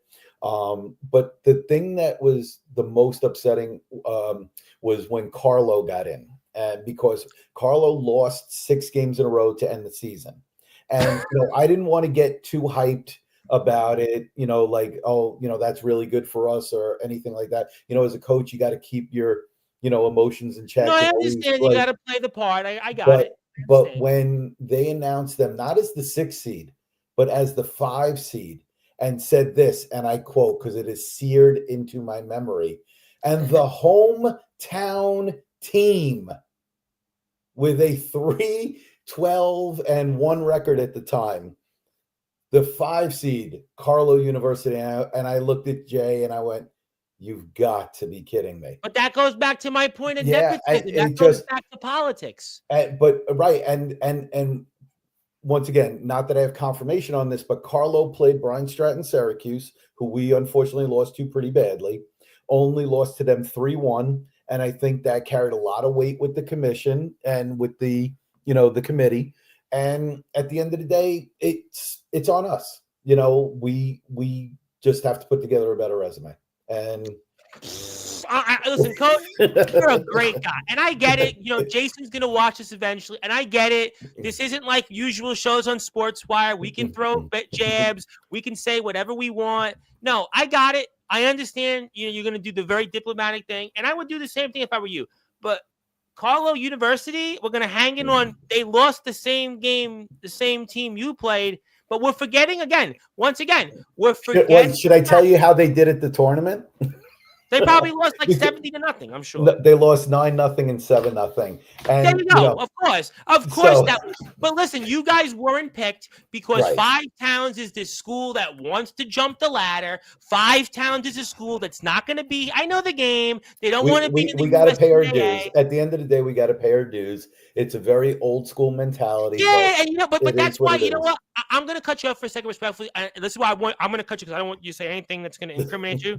But this is why a lot of people look at like university athletics or college sports, and they look at it and they don't watch it. They don't support it because they know that it's almost like nobody cares. The schools don't even bother. The SIDs in these programs, they don't promote it. They basically want to be a good old boys club. They want to be a private club. They want to be basically something where it's like, this is what we want to do. And that's what they did. But Five Towns has always been this new kid on the block. Five Towns has always got these ambitious plans. Five Towns always wants to go places. Everybody knows Jason. You guys were made an example, and they knew that you guys could do some damage. The resume spoke for itself. It's like, listen, NCAA basketball all the time, March Madness. There are teams that get in there that have no business being in the NCAA tournament, and what happens? They get drubbed by 30 points or 25 points in the first round. It was the same thing. Carlo University, again, I'm going to say whatever I want because I ain't going to have Carlo University on Sportswire. They don't care for me, and I don't want to really care for them either. The facts are is that they were put in because it's a good old boys club. It's a private club. It's nepotism. It's politics. And that's what people are upset with these days. This is why people are apathetic toward, in a lot of ways, universities pathetic toward what at this level is because they know that my voice doesn't count. My voice doesn't count. And that's what they did here. It's an injustice. It's a travesty. It's blasphemous, if you ask me. What was more upsetting to me was that I had reached out to the USCAA, and in a very respectful way, I sent an email and then I followed up with a phone call trying to ask, number one, could I get on the committee if there was an opening? Said no, of course, because they don't. No. And I also wanted to know what I could do to build our resume for next year. It was a very respectful thing, and they have not answered me yet. And this was 3 weeks ago. They'll never answer you. Listen, let me tell you something. They're never going to answer. And the thing is, like I looked at it some of the things that's happened to Jay. Like he almost didn't get into the tournament last year because they said he didn't play enough games. Or this, so we. I made remember sure last year when Jason was here, we spoke about the fact about the at-large bid. I remember that very well. So I said, girls, we're going to play more games than we ever have before this year because I don't want that to be a thing for us. And then here's the other thing. Brian Stratton, Syracuse only played 7 games. Now, they had the National Player of the Year, and she is legitimate. The fact that she won, I don't have a problem with. But my thing is this. If I play 15 games and they only play 7, what are the chances my best players will get injured versus the fact that she will get injured or something had happened? Now, obviously, I would never wish an injury on somebody. No, but the more games you play, obviously, the more you put yourself out there that bad things can happen. An ankle here, a knee here, and we saw it. Anna with a concussion, Diamond with her knee. We had a bunch of ankles. Annabelle was taped up pretty much every part of her left leg, if I'm not mistaken. And listen, once again, I'm not going to make excuses. We're going to do everything we can to put together an even better resume next year. And basically kick in the door, puff out our chest and say, we're here and we're not going to be ignored this time. I think we're going to do that next year, but I think still it's an injustice to these players this year who deserve to be there, who deserve that experience. I agree with you that, we'll use this as a building block. Next year, there won't be any doubt. But it's still an injustice to those players that worked their tails off, to those players that made the sacrifices, to those players that deserve to be there. That's what bothers me more than anything. Like when we were on the call for the bid, Carlo didn't even show up. They had a picture, right? Because I guess they didn't know if they were making it. I'll tell you, I got this, Coach. That's because they knew already they were going to be in the tournament. Come on, see, and I took it the other way. But the other thing was that my girls got dressed up. They were on camera, and that was one. I remember on social media, you and Jason's teams were getting ready for the announcement. I remember that. And that to me was one of the most heartbreaking to see my girls in tears. I felt like I let them down because we were on camera for this very public moment, and then not to get in was, no matter what my personal thoughts were at that moment, now I have to change my focus to my girls and make sure they're okay, because that's you're putting yourself out there, and then not to get in, you look silly to a certain extent. And I don't think you look silly. I think that, listen, I will continue to say it, that there was obviously nepotism. It was an injustice, politics. It was a message sent to the program. The program has aspirations. The good old boy country club politics of the USCAA used you guys as an example. They would have rather had some Mickey Mouse. Just prove it was a fluke and come back next year and you'll get in. That's I have no doubt that we're going to do that. But once again, there's obviously, and this is why people are apathetic toward college sports at this level. But I agree with you. We're going to come back. We're going to do great things. But I still think for the girls this year, you can't take that. You can't get back time, right? Right. Unfortunately, and that's where I have a problem with that, is because to me, these girls who deserve to be there, who is still in my mind as the host of the Sports Report, the owner of Sportzwire Radio, the #1 global radio station, and the man that does have over 1,300 plus subscribers on YouTube, nearly 2,500 on Facebook, the Reverend Tom Bryce, the man that has been here for 5 years with 5 tons, the man that has served his community and will continue to serve his community proudly, that these girls deserve to be there. These girls put their blood, sweat, and tears out there on the field. These girls went out there and did the work. They did the work. They had the results on the field and off the field. They have the resume for it, and that's why that's an injustice to me. And there's nobody that can change my mind. I don't care about some old dude voting on a poll, a 20-year college coach voting on a poll. It's a joke. But this is why people look at, again, university sports and these SIDs that sit there that make $50,000 a year, whatever it is. They sit on a beach like the guy in Patchogue used to do, or the other guy on the west side of Manhattan that would tell me I can't tag people's social medias, or the other guy down in Fort Greene who had a social media program with nothing on it. I get it. But this is why people are fed up. But I tell you what, I know we're going to come back from this. But like I said, I'm going to continue to say it. It's an absolute injustice and it's an travesty to those players, to those girls who went out there and made the sacrifices from their family, from their school responsibilities, from work, from all those things that they sacrificed for, relationships, whatever it might be.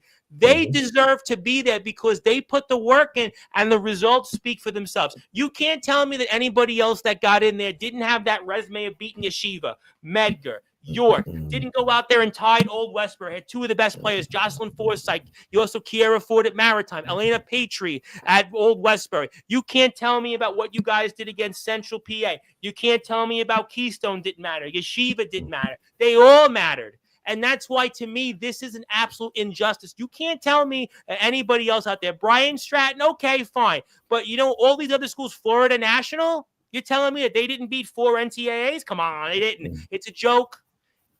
Say nothing on this, but I'm going to say it because I don't work at Five Towns, and Jason will definitely never hire me after this, and I'm not looking for a job at Five Towns. I tell you what, I could probably do a better job in the SID they've ever had there before in the past, but the facts are is at the end of the day, this is where I feel for the players. They deserve to be there. It was, number one, it was an injustice to the fact that you should have been National Coach of the Year. That's number one. Number two, we had players that should have been first team rather than second team. We had a goalie that missed in Diamond half the season. We had players like Trinity and Chelsea that deserve to put the work in to be first national. And then on top of that, to not even be in the Nationals, and a team that wins 3 games? Come on. This is a joke. This is nepotism at its worst. This is why people get so apathetic and why they get frustrated. And this is what actually for these schools, I hope for these schools, you say nothing on this, I hope for a school like Carlo, I hope they go 0-16 next year.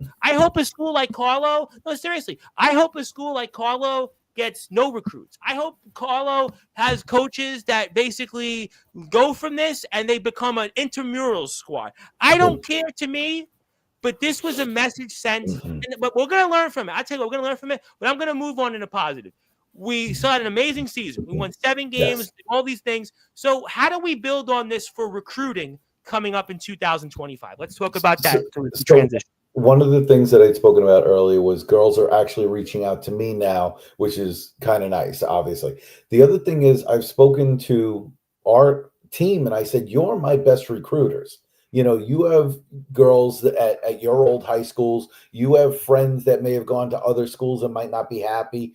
You have to tell them what we've got going on here as well and try to get them up here, because it's great if they want to play for me, but let's be honest, you want to play with your friends. You want to, be a place where you're going to be, respected and you're going to get playing time and all of those things. So, it's going to be one of those things. Now, one of the things that really hurt this year though, was every year on Black Friday, Nassau and Suffolk used to play an all-star game for women's soccer because I used to coach it for Nassau County. Right.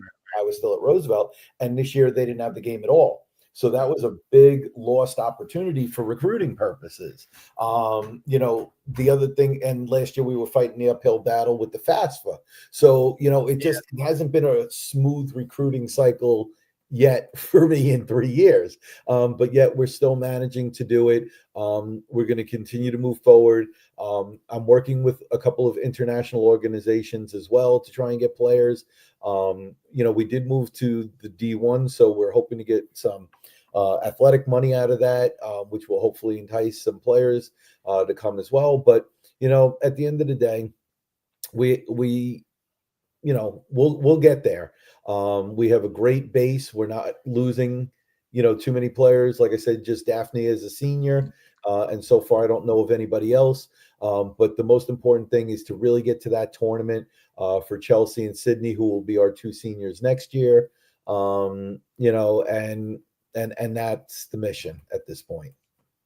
And I think we're going to definitely do that. And we're here with Coach Littwin for about 15 or 20 more minutes, and we're recapping the historic 2024 season, the best season in the Five Town Sound women's soccer program history. My name is the Reverend Tom Bryce, your voice figuratively and literally with all wrestling matters and all sports matters. And I'll be here with Coach Jason Facina next Thursday, 8:30 p.m. Eastern time. And we'll have Coach Drizel. Coach Drizel will be back here before the end of the year. So you're getting your Five Towns fix here for the next few weeks. We're excited. Five Towns has been the longest tenured anybody have coming on to Sportswire Radio. And that's why we're so happy to have Five Towns here with us. And it is also FTC Women's Soccer Day here on Sportswire Radio. And, again, so we obviously know that we're going to build upon this. But if you had one or two moments that stood out most this season, Coach, what would they be?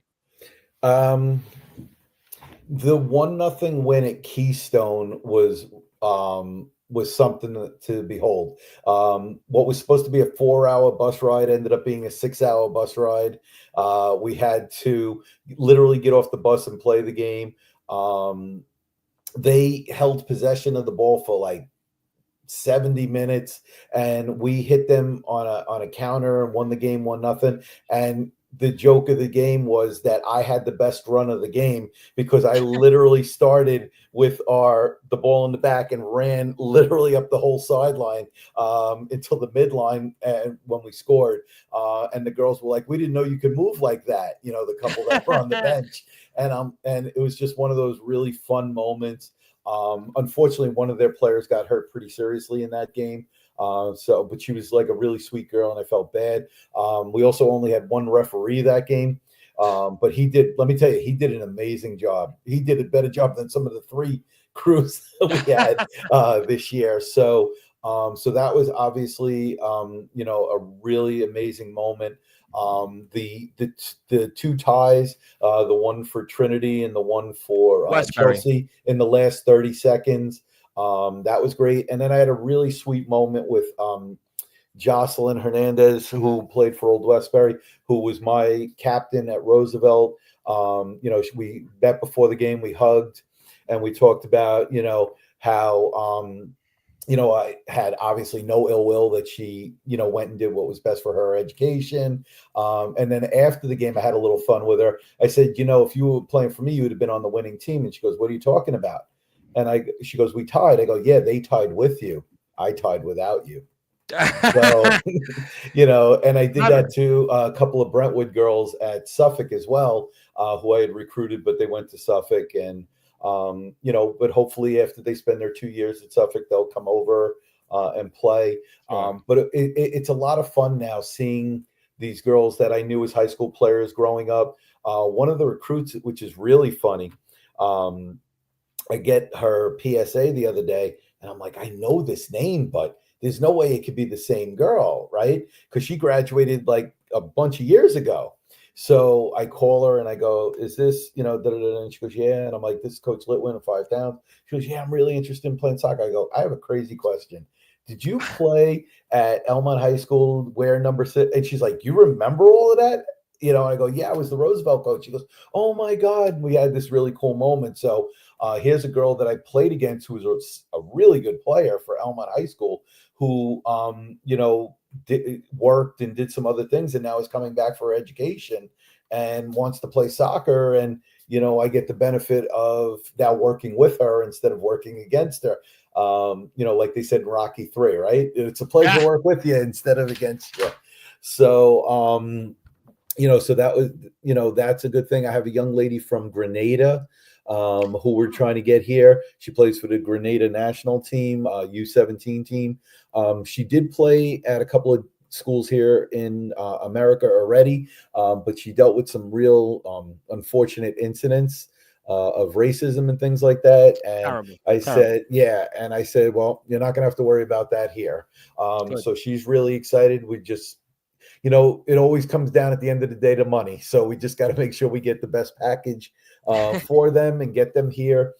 Because if I add those 2 players and, a few others here and there sprinkled in to what we already have, I mean, the season's going to speak for itself. And remember, Chelsea's going to get even better. Trinity's going to get even better. Kelsey's going to get even better. Diamond's going to get healthy. Hopefully, Anna, we can get her back. But I do worry about her with the concussions, and I'd rather have her on my staff and healthy because she's got such a great soccer mind. Danica is going to get even better, as she gets more comfortable. Yeah, Sydney had some big moments. Sydney was Yeah, I here in the mean, chat, Sydney is going to make her grandma happy and score a few more goals. It's Melissa just DuPont's going to be another big player. You mentioned Annabelle. I mean, you got some big players, and I think that's where it's similar to Jason in 19, where those players, almost all of them came back, and they were able to go back, and 2 years later, they were able to have that magical run. And guess what? You don't have to have a year layoff due to a worldwide pandemic. This team's going to all be back together with except, one or two players at most. And I think the best players that you have offensively, like you said, in Trinity and Chelsea and Annabelle and, Melissa DuPont, Kelsey Gonzalez, they're all going to be back. Sydney Festa. I mean, you got some big, big players. I mean, Diamond's going to be here for a full season. I mean, you got Janie again. I mean, so it's like this team, to me, I think we're going to be on another run for years to come. We're going to be joining the men's team. The women's team is going to be there next year. There's going to be no doubt about it. But I want to ask you two things. We were speaking about players, and I got to ask you about Jordan Tobin in a different context. Because Jordan is playing overseas, right? People like Jordan and Damani Merritt, two players that were 5 towns, obviously the gold standard, I think, of our athletes and their success, and the fact that they got opportunities to play overseas. Do you use that at all in recruiting, especially like a Jordan Tobin, to get people to say, you know what? Yeah, we won 7 games this year, but also I had a player in Jordan Tobin who's gotten a contract to play overseas, even if it's not soccer, but to still get that opportunity. Do you get a chance to use that in recruiting here coming up this year as a tool, you think? Well, one of the big things in recruiting any kid is you have to find out what is their motivator. Some kids, it's just getting a good education. They'll go where they can get the best education. Others are strictly soccer driven. I've had girls say, I'll major in whatever. I just want to play soccer. I want to try to maybe get to the NWSL. I got, you have to find out what their motivators are. And, you do talk about your successes, but once again, I try to spin it and talk about what is going to happen for that individual player. What is it that you want out of this 2-year experience or a 4-year experience? I've had some girls go, well, you don't have my major. And I'll say, well, you could come here for 2 years, get an associate's, really hone your skills as a soccer player. And then I'm not going to keep you here. I'm going to help you move on. I have friends in the business now. So it's one of those things. And Jason coaches the United States amputee men's soccer team. Right. So it's one of those things that, where I've had. And I know you're friends with Paige Palazzolo. I mean, you want to talk about somebody that knows people? I mean, I can't even get her. Listen, I can't even get her back onto Sportswire. I had her on 10 months ago. Busy, I know. Yeah, I reached out to her. Like, who are you? And I'm a big name. I'm a guy who's got subscribers. I got the followers. I'm not used to people ghosting me. People beg to come on my platform. She had an amazing run with the women's team, the women's national team. They went to the final. They lost in a shootout. Yeah, I mean, and it just, that was an incredible experience. Jason's going to be dealing with that this coming summer. I believe he's taking the men to, want to say Costa Rica. I could be wrong about that. And it's just somewhere warm. Let's put it that way. And it's just we do for our little school. It's like where I teach in Roosevelt, right? It's only 1 square mile, but when you think about all the famous people who went to school there, Dr. J, Eddie Murphy, Public Enemy, Howard Stern, you're like, how did all of that come out of 1 square mile? Well, I kind of look at that with 5 towns. It's not a typical small school, with 609 total students. We've got, some really, really talented kids that, for whatever reason, they ended up coming to us. Part of it could be us as coaches. Part of it could have been there weren't other opportunities. Part of it could have been, listen, they were young, dumb, and made mistakes with their grades. And now they're getting a second chance. And, like I said, with Annabelle, she's made me so proud. Forget the on-field stuff, the second team All-American. The fact that Annabelle is passing all of her courses and doing well in school and, it is becoming a real leader. That to me is everything that, we took a chance because I told her she messed up this time. I was personally walking her to the parking lot. I said, I'm not putting my reputation on the line for you not to do the right thing. Sure. And she's like, I got you, coach. And I said, good, because and then to bring in somebody like Sydney, to have Anna on the team, who are just stellar students, to, help the other young girls that may be struggling and things like that. The big transition for our freshie, going from high school to college, that's a big jump. For them, because there's different expectations, depending on which high school you go to. Let's be honest, some of them do a better job of preparing you for life than the others do. Yeah, it's not easy. I mean, listen, I never felt I went to college. I had some success at John Jay, but I never felt like I was like, pushed to like really go to the next level, and I think that sometimes happens. I mean, I turned out, I think, okay, but I think that with you and Jason there, we're going to certainly have a lot of success coming up. Also, I want to give a plug here before I get to a couple more quick things here. We have a huge thing here coming up. It's very important we support this here, because we got the indoor foosball tournaments coming up. I saw promote that on her social media. She was back out there for indoor stuff, and this one's going to take place here a couple of different times. First of all, January 11th and the 26th, 22nd and the 23rd. March 1st and the 2nd. All you have to do is call Coach Facina.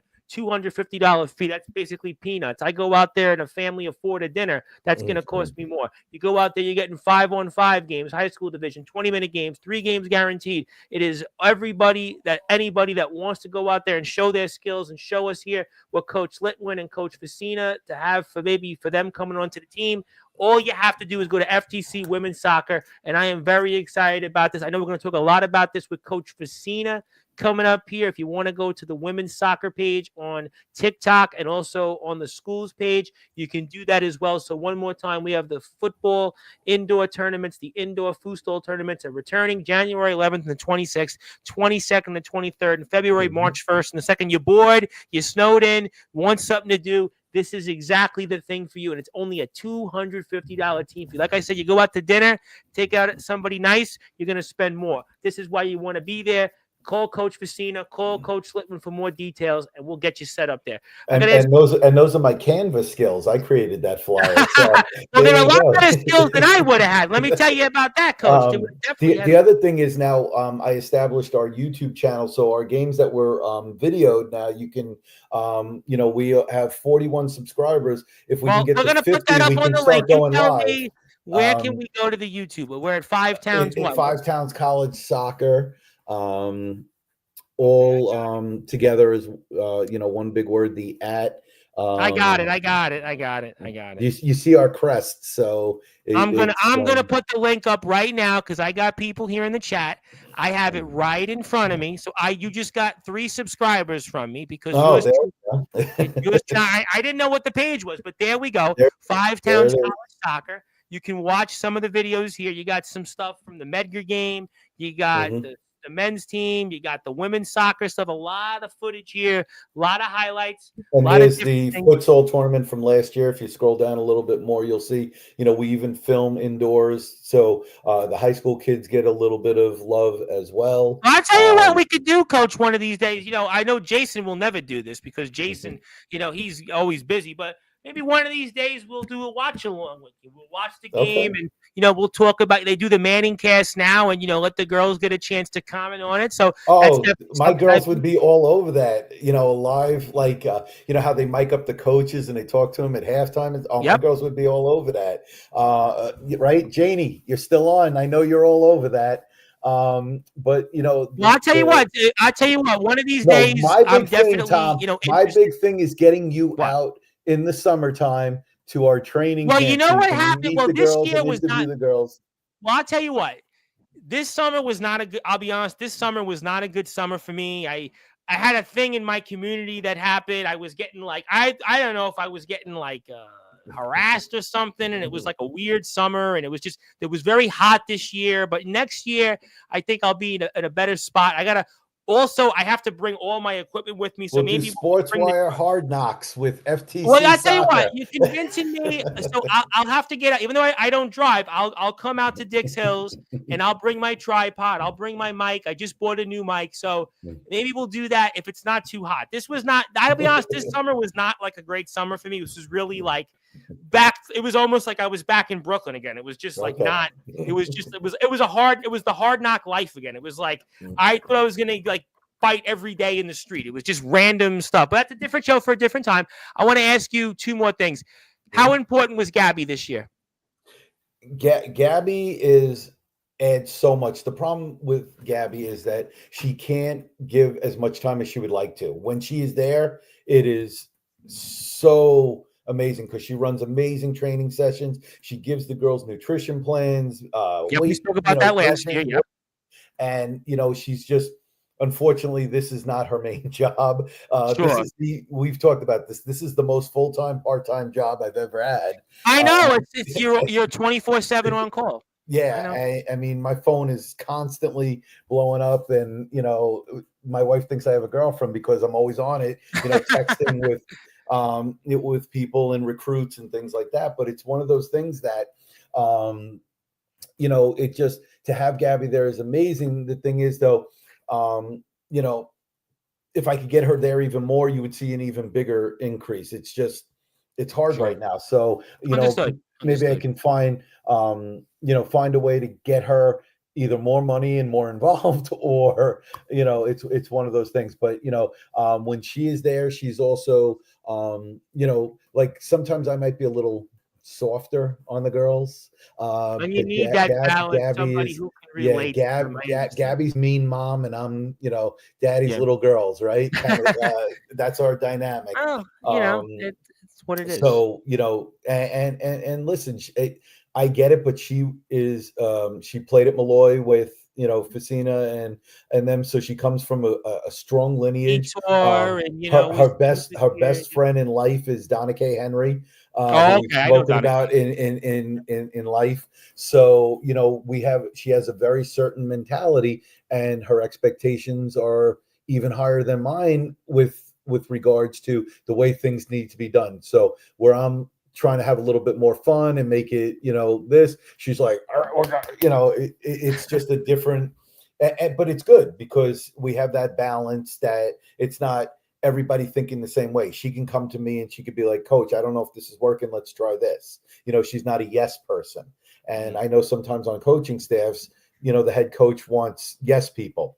And Jay will probably talk about this too. Having Etor and Brendan, they can literally get in his ear and be like, Jay, we got to try something else. Although Brendan's, got the family thing still, so I don't know how much Brendan can really say. He does have the family thing. So I don't know if that could work, how that works there, but I got you where about that. All right, so we'll see.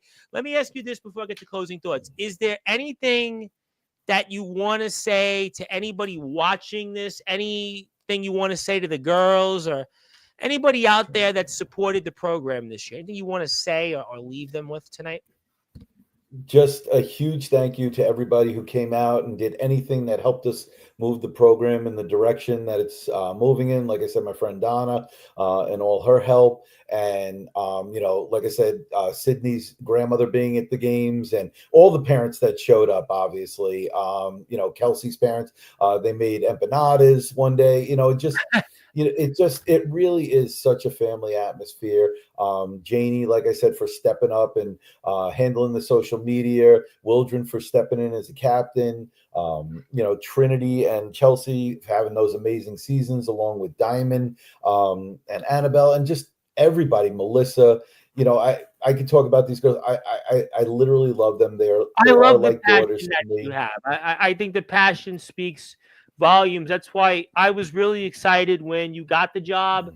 I was very excited to talk with you last year, and I'm even more excited to talk with you now, but I'll be even more excited next year when you go to Nationals, you do some damage, and I think this team has definitely got the best is yet to come to no doubt with this team. And I always believe in a rising tide will lift all boats. And I think we got the man to lead the program. I know Jason was really excited for me to speak with you. I know how much that he was really excited about this hire. And I think this is paying off already. And I think I couldn't do this without Jay. I mean, he said something to me the other day about there's nobody we'd rather do this with, as far as because we've seen some programs. I think about it, you and Corey with the men's team, the women's team, what you and him basically coming here around the same time and look at what the both of you did. I mean, Corey Yeah. obviously wins the conference Well, he's last got year. a championship on me already, so I got But some he catching also, up we're to not going do. to go there with that. But you know what I'm saying is that the both of yous Absolutely. were hired, and you guys have Mhm. already put both programs on a roadmap that I think for years to come we're going to be dominant. And I think Greg's doing a good job this year too. The men's team has won a couple games in a row. I think we're excited about that. I think obviously we have a program in place with the right people. The right people are here at the right time. And I think that's why I'm excited about the women's program. I think next year is going to be even better. I'm looking forward to meeting some of these players next year. I'm looking forward to speaking with some of these players here that you've certainly done a great job in developing. And I want everybody to follow the women's soccer team, FTC Women's Soccer, TikTok, Instagram, YouTube. We just subscribed on 2 of my YouTube channels, and that's very simple. All you have to do there to subscribe to the soccer program, it's just so easy. It's easy as 1, 2, 3, 5 Towns College Soccer. So make sure you do that. And also one more time here, it is FTC Women's Soccer Day, and I'll give this to you when we're off the air. I could speak with you for hours. I definitely would like to bring you back here in a few months. Maybe we could talk about watching a game from the season, maybe talk about recruiting. If that's something in your busy schedule, we can do. But until then, I want to give you the floor. I want to pass the baton to you. Anything else, Coach, you want to say? The floor is No, now yours. once again, a huge thank you to everybody who supports the program, from the top on down, Dr. Cohen, Dr. Volpe, Yep. Obviously Jason, any young ladies that are out there watching and looking for a home, that want to play soccer, we'd love to bring in and have you as our family. Just remember, we care about you so much more than just as a player. You are going to succeed. We're going to see to it that we put everything in place for you to succeed. And it's never been about me. I literally don't have an ego when it comes to this. Like I said, I would trade national coach of the year for that tournament appearance next year, for Chelsea in her senior year, for Sydney in her senior year. A national title would mean everything for those girls. But like I said, even more important is going to be when Chelsea walks across that stage 1 year from May and graduates. I'm going to be like a proud papa, because I've known this young lady since 9th grade, and I've watched her grow as a person, and really step up this year. I know she wasn't happy last year with her performance, and she really made it known this year that she was back, and back for vengeance, with the second team All-American. Like I said, we're not going to revisit that, but where she should have been versus what she Yeah, got. well, I said my But piece on that tonight. yes, and so hopefully next year she'll get the true recognition that she deserves, and her and Trin will once again battle for National Player of the Year. And that's it. It's always a pleasure to come on here. I thank you immensely for your support. It's fun. I look forward to these, Yeah, I always just really because I look can for, talk about my girls. and I like having the program here still, because even though 5 years ago I was just a podcast and an audio format, and I was mostly covering strictly just college sports, but it's a nice diversion. It's a nice, I think, added element to Sportswire because of where I am now, and mostly I'm a wrestling platform that people come to, but to still have 5 Towns here after all these years. Greg checks in periodically, Corey and I speak once or twice a year, and obviously Jason has been here several times. He was here in obviously the spring to go into the Hall of Fame again and talk about the men's amputee team. And Paige was here, Palazzolo, who, by the way, I will say it off the air. I won't say it on the air, but what some of the wrestlers thought of her, but I'll certainly say it off the air. But the points is that it's nice to have 5 Towns here, and I think back to where I was those years ago, to where I am now, and to still have that relationship. I value that, and I value everybody that was here. And we'll definitely try to get some of the players on here undoubtedly in the coming weeks, and it adds to what we are here. It is all sports matters. And I'd love for you to talk to the 4 second team All-Americans and see what they think. I would love to. You know what? We could definitely talk about that off the air. I'm definitely very game for that. I've interviewed, Jordan was here. I've interviewed several of the men's players over the years. So we could talk about that in a few minutes. But until then, this is Coach Jeff Littwin. He is the coach of the Five Towns Sound women's soccer team. Sound on, sound on. They just had the best season in program history. But guess what? Next year will actually be the best season. And after that, it'll be the next best season. And they just finished the season with 7+ wins, several big wins against NCAA schools. They had 4 all USCA second team All-Americans. They also had arguably the best goalie around. They had just a slew of great players. Chelsea Martinez, Trinity Richardson. It's just a list of them. Sydney Festa and Danica Robles was here. Shout out Kelsey Gonzalez and Janie Martinez. Just a long list of great players. Melissa DuPont. Check them all out. FTC Women's Soccer, Instagram, TikTok. It's also FTC Women's Soccer Day on Sportswire Radio. My name is the Reverend Tom Bryce, your voice figuratively and literally. We're all wrestling matters and all sports matters. If you're here, also hit the sub button for me at Sportswire Radio 65.7. As a reminder, Thursday night, next Thursday, 8:30 p.m. Eastern Time, Coach Facina will be here. And before the year is out, Greg Drizel makes his return to Sportswire Radio. But until then, good morning, good afternoon, good evening, wherever you are, on the number one double radio station that is Sportswire Radio. It is Sound On, Sound On. Happy holidays, Coach. Happy holidays to everybody listening, and I'll see everybody real soon next Thursday. To you and yours. Facina. Be there or be square.